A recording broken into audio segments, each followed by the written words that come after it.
તમે તમારી જાતને બહારથી સુંદર દેખાડવા માટે બહુ બધા પ્રયત્ન કરો છો. હેર કટ કરાવીને રાખો છો, નવા કપડાં પહેરો છો, ચશ્મા પહેરો છો વગેરે.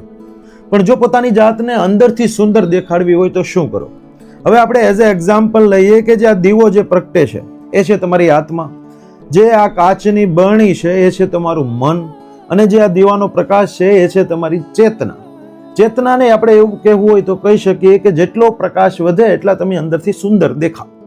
હવે જે આ ચેતનાનો પ્રકાશ છે એ આ ધૂળના લીધે અટકેલો છે, ઓછો છે. હવે આ જે ધૂળ છે એ શું છે? આ ધૂળ છે તમારા મનના વિચાર છે, તમારા ઈર્ષા છે, તમારો અહંકાર છે, કે તમારા મનની અંદર આવતા બધા પ્રકારના નકારાત્મક વિચારો છે.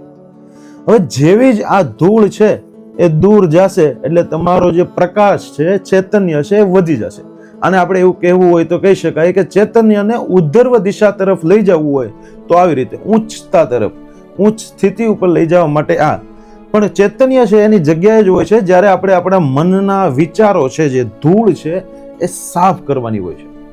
હવે આ ધૂળ કેવી રીતે સાફ કરવી મેં ડિસ્ક્રિપ્શનમાં આપી છે, અને ધૂળ શું છે એ પણ મેં ડિસ્ક્રિપ્શનમાં આપ્યું છે.